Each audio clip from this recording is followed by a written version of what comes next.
नमस्कार, देश प्रदेश में आपका स्वागत है। मैं हूं दिल्ली से सौरभ शुक्ला। मेरे साथ दिल्ली से ही जुड़ रहे हैं मेरे सहयोगी रविचंद्रन शुक्ला और मुंबई से पूजा भारद्वाज भी हमारे साथ है।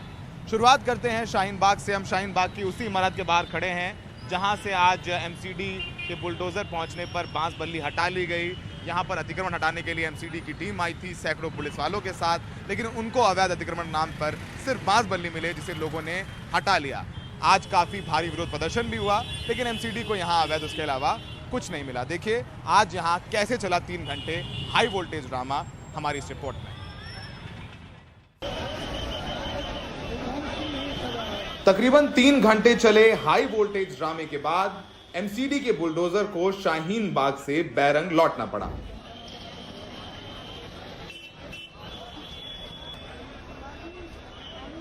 सोमवार को बीजेपी के मेयर वाले एमसीडी के कर्मचारी सैकड़ों पुलिस वालों के साथ कब्जे हटाने शाहीन बाग के जी ब्लॉक मार्केट पहुंचे, जहां पहले कांग्रेस के कार्यकर्ता बुलडोजर के आगे लेट गए, जिन्हें पुलिस ने बड़ी मशक्कत के बाद हिरासत में लेकर मौके से हटाया। एमसीडी के लोग बुलडोजर लेकर लगभग आधे घंटे घूमते रहे, लेकिन कब्जे के नाम पर उन्हें सिर्फ ये बांस बल्लियां मिली, जिनको इस इमारत में पुताई करने के लिए लगाया गया था। बुलडोजर इन बांस बल्लियों पर चलने ही वाला था कि ओखला के विधायक और शाहीन बाग मार्केट संघ के लोग बीच में आ गए।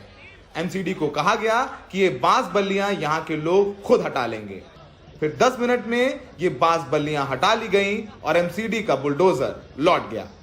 इंक्रोचमेंट कहीं नहीं है। मुझे मालूम था ये खबरें दिखाएंगे कि हमने देखो अतिक्रमण हटा दिया। एक मस्जिद के आगे टेम्परेरी, क्योंकि वहाँ कंस्ट्रक्शन चल रहा था, टेम्परेरी वुजू खाना और उन्होंने टॉयलेट बनाया था अपनी जेसीबी से। मैंने कहा इसे मैं तुड़वाना चाहता हूँ। शाहीन बाग आरडब्ल्यूए का कहना है कि वो पिछले 15 दिन से खुद शाहीन बाग से कब्जे हटवा रहे हैं और सिर्फ शाहीन बाग को बदनाम करने के लिए यहाँ बुलडोजर लाए गए। यहाँ पे कोई अवैध कब्जा नहीं है, कहीं पे कुछ नहीं है। एक खाली वाइट वॉश के लिए पाइप गाड़े गए थे और वो 40 साल पुरानी बिल्डिंग है। और ये हिंदुस्तान के दुनिया में जहाँ पे भी वाइट वॉश होता है तो उसके लिए बांस बल्ले गाड़ते रहते हैं। कहीं से अवैध कब्जा नहीं है कहीं पे भी। आपने भी देखा होगा यहाँ से भी बाकायदा थोड़ी सी ठेली रेहड़ी पटरी लगती है, वो लोगों ने खुद ही हटा ली थी। इसके अलावा कोई इंक्रोचमेंट नहीं है। आइए आपको बताते हैं कि 3 घंटे कैसे शाहीन बाग में हाई वोल्टेज ड्रामा चलता रहा। सुबह 10 बजे जी ब्लॉक मार्केट पहुंची एमसीडी। सुबह 10:15 बजे एमसीडी का बुलडोजर पहुंचा। सुबह 10:30 बजे दिल्ली पुलिस की टीम पहुंची, पुलिस के साथ सीआरपीएफ भी मौजूद थी। सुबह 11 बजे कांग्रेस के कार्यकर्ता हिरासत में ले लिए गए। 11:15 बजे मौके पर आप के विधायक अमानतुल्लाह पहुंचे। दोपहर 12 बजे स्थानीय विधायक मार्केट एसोसिएशन के हस्तक्षेप के बाद एमसीडी को मचान हटाने का भरोसा दिया। दोपहर 12:30 बजे स्थानीय लोगों ने मचान हटा लिया। दोपहर 12:45 पर मौके से बुलडोजर चला गया। इस बीच शाहीन बाग मामले में याचिकाकर्ता को सुप्रीम कोर्ट से निराशा हाथ लगी। अदालत ने याचिकाकर्ता से कहा कि उन्हें सीधे सुप्रीम कोर्ट नहीं आना चाहिए था। वो जो कुछ भी कहना चाहते हैं उसके लिए हाई कोर्ट जाएं। सुप्रीम कोर्ट के निर्देश के मुताबिक अब याचिकाकर्ताओं को दिल्ली हाई कोर्ट का रुख करना होगा। सुप्रीम कोर्ट ने कहा कि राजनीतिक दलों को यहां याचिका नहीं देनी चाहिए थी। कल घरेलू गैस के दाम 50 रुपए प्रति सिलेंडर बढ़ गए। वही दिल्ली का नगर निगम है जिसने 5 महीने से पूर्वी दिल्ली में शिक्षकों को पैसे नहीं दिए, वो प्रदर्शन कर रहे हैं। और वही नगर निगम सोचिए कि सैकड़ों पुलिस वाले बुलाता है, बुलडोजर बुलाता है, कितना पैसा खर्च होता है इन तमाम चीज़ों में। तो वाकई में ये जनता का पैसा है और जनता का पैसा अगर सिर्फ बांस बल्लियों को हटाने के लिए खर्च किया जाए तो वाकई में जनता के पैसे का दुरुपयोग है। फिलहाल एमसीडी फिर वापस आए हो सकता है और अवैध अतिक्रमण अगर यहाँ है तो पूरी दिल्ली में है। तो ये एक बड़ी ड्राइव चलानी चाहिए कि हर रोज़ अतिक्रमण हटाए जाएं, चाहे वो कनॉट प्लेस हो, खान मार्केट हो या अमीरों की बस्ती सैनिक फार्म। सहयोगी मोहम्मद मुस्लिम और रविचंद्रन के साथ सौरभ शुक्ला, एनडीटीवी इंडिया। निर्दलीय सांसद नवनीत राणा को जब अस्पताल से छुट्टी मिली, लीलावती अस्पताल से, तब उन्होंने मीडिया से बात की थी और उनके बयान के बाद अब उनकी मुश्किलें बढ़ गई हैं। मुंबई पुलिस ने उनके खिलाफ कोर्ट का दरवाज़ा खटखटाया है और मुंबई पुलिस की याचिका की सुनवाई के दौरान कोर्ट ने पूछा है कि क्यों ना आपके खिलाफ गैर जमानती वारंट जारी किया जाए, क्योंकि मुंबई पुलिस के मुताबिक आपने जमानत की शर्तों का उल्लंघन किया है। आपको बता दें कि सख्त शर्तों के साथ उन्हें जमानत मिली थी। उनमें से एक सबसे अहम शर्त ये थी कि मीडिया से आपको इस संदर्भ में बात नहीं करनी है। सांसद नवनीत राणा ने एनडीटीवी से बातचीत में कहा है कि आलोचना करना मेरा अधिकार है, ये अधिकार मुझे मेरी जनता ने दिया है, और अगर हनुमान चालीसा पढ़ना देशद्रोह है तो फिर तो मुझे बेल मिलनी ही नहीं चाहिए थी। नवनीत राणा से बात की हमारे सहयोगी राजीव रंजन ने। हमारे साथ है अमरावती से निर्दलीय सांसद नवनीत राणा। महाराष्ट्र की लड़ाई अब दिल्ली पहुंच गई है। महाराष्ट्र की लड़ाई से ज़्यादा ये मेरे भगवान की लड़ाई है।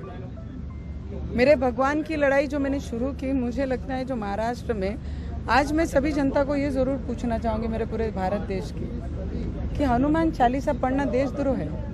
अगर ये देशद्रोह है तो मुझे बेल ही नहीं मिलनी चाहिए थी। अगर ये देशद्रोह है तो मेरी लाश ही जेल से आनी चाहिए थी। मुझे लगता है कि जो लड़ाई मैं लड़ रही हूँ, इनको लगा कि एक महिला को 14 दिन जेल में रखने के बाद महिला शांत हो जाएगी, उसे दबाने का पूरा काम।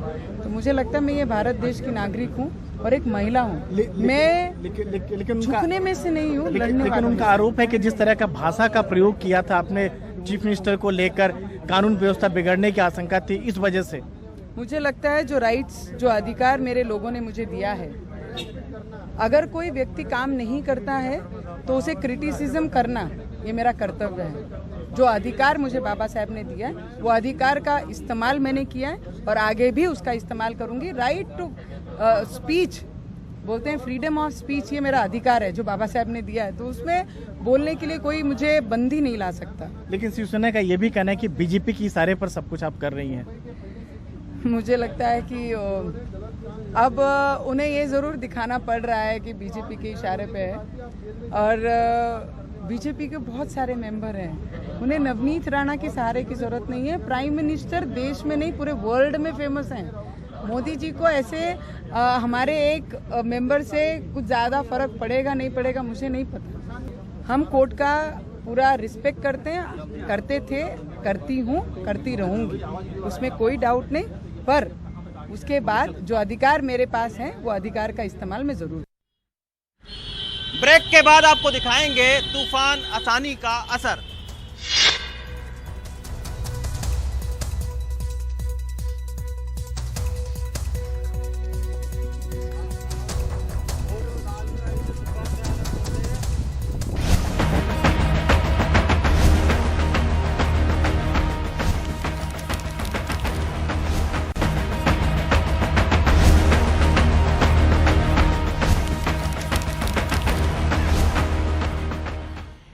पूर्वी दिल्ली नगर निगम के स्कूलों में 2 लाख से ज्यादा बच्चों को पढ़ाने वाले शिक्षक अपनी तनख्वाह के लिए इस चिलचिलाती धूप में सड़कों पर बैठे हुए हैं। इन शिक्षकों को इस महंगाई के दौर में 5 महीनों से तनख्वाह नहीं मिली है। देखिए ये रिपोर्ट। पूर्वी दिल्ली नगर निगम के 5000 से ज्यादा शिक्षक अपनी तनख्वाह के लिए धरने पर बैठे हैं। प्राथमिक विद्यालय में 2 लाख से ज्यादा बच्चों को पढ़ाने वाले इन शिक्षकों को 5 महीने से तनख्वाह नहीं मिली है। पूर्वी दिल्ली नगर निगम में 5000 टीचर काम करते हैं, जिन्हें पिछले 5 माह से वेतन नहीं मिला है, जिसके कारण आज नगर निगम शिक्षक संघ धरने प्रदर्शन पर मजबूर हुआ है। आज हजारों की संख्या में जो शिक्षक है वो इस बात का द्योतक है कि हम बेहाल हैं, हमारे घर में राशन नहीं है, हम मकान किराया नहीं दे पा रहे, हम अपने ऋण की किस्तें नहीं जमा पा रहे, अनेकों पेनल्टियां पड़ रही हैं। मैं दिल्ली को राज्यपाल से अपील करता हूं, आप दिल्ली सरकार और केंद्र सरकार से बातचीत करें, जिसकी जिम्मेदारी बनती है उसे वेतन दिलाएं, अन्यथा शिक्षक आर पार की लड़ाई लड़ने के मूड में है। स्कूलों में तालाबंदी होगी, किसी भी तरह का कोई काम नहीं होगा। मैं पुनः सभी से अपील करता हूं कि हमें जल्द से जल्द वेतन दिलाया जाए। अलग अलग समय पर इस निगम मुख्यालय के सामने तनख्वाह को लेकर अलग अलग संगठन अक्सर धरना प्रदर्शन करते रहते हैं, लेकिन बिना शिक्षकों को तनख्वाह समय पर न मिलने से इनकी बेचैनी बढ़ती जा रही है। इसी का नतीजा है कि क्लास में होने के बजाय अब ये सड़कों पर हैं। यहाँ लगभग 1700-1750 टीचर्स आ गए थे, लेकिन जो धरना प्रदर्शन का नतीजा है वो बहुत अच्छा नहीं रहा। हमारे वेतन के मामले में कोई सुनवाई नहीं हो पाई, क्योंकि मैटर कोर्ट में पहुंच गया है और EDMC जो है वो कोर्ट में गई हुई है। तो मेयर साहब यहाँ आकर बोल गए हैं कि आज उनको जो टाइम दिया गया था उसको कल के लिए पोस्टपोन कर दिया गया है, तो शायद कल कुछ इसका नतीजा आने की उम्मीद है हाई कोर्ट से। हालांकि नगर निगम इसके लिए दिल्ली सरकार पर दोष मढ़ता है। उनका कहना है कि दिल्ली सरकार अपने हिस्से का फंड नहीं दे रही है, जिससे 1000 करोड़ से ज्यादा का निगम को घाटा है। अब इन्हीं सारी समस्याओं को देखते हुए केंद्र सरकार ने तीनों निगमों को एक करने का फैसला भी लिया है। लेकिन क्या इतने भर से इन शिक्षकों का और नगर निगमों का संकट टल जाएगा? नई दिल्ली से रवीश रंजन शुक्ला, NDTV इंडिया। मध्य प्रदेश के धार जिले में एक दूल्हे को शेरवानी पहनना महंगा पड़ गया। आपको बताएं कि जब दूल्हा बारात लेकर पहुंचा और फेरे लेने लग गया तो वधू पक्ष के लोगों ने दूल्हे को शेरवानी पहन के फेरे लेने का विरोध कर दिया। ससुराल वालों ने बारातियों पर पत्थर, लात, घूंसे से पिटाई भी कर दी। मामला इतना बढ़ गया कि आखिर में सुलह कराने के लिए पुलिस को बुलाना पड़ा। वधू पक्ष की मांग थी कि दूल्हे को धोती कुर्ता पहन के फेरे लेने चाहिए थे।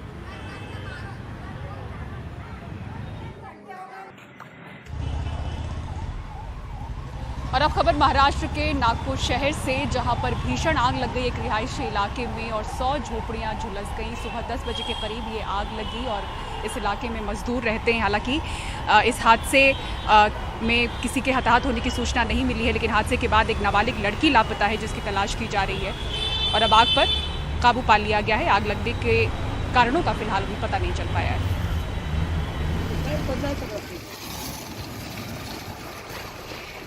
अब बात करते हैं चक्रवाती तूफान आसानी की। आसानी की वजह से पश्चिम बंगाल और उड़ीसा में अलर्ट जारी किया गया है कि भारी बारिश हो सकती है। मौसम विभाग के मुताबिक उन लोगों को सुरक्षित स्थानों पर जाने के लिए कहा गया है। कोलकाता में तेज बारिश भी शुरू हो चुकी है। आसानी तूफान की वजह से 120 किलोमीटर प्रति घंटे की रफ्तार से हवाएं चलने का अनुमान है। तूफान से जुड़ी किसी भी परिस्थिति से निपटने के लिए NDRF भी पूरी तरह से तैयार है। बंगाल की खाड़ी के ऊपर बना ये चक्रवाती तूफान तटीय आंध्र प्रदेश और उड़ीसा की तरफ बढ़ रहा है।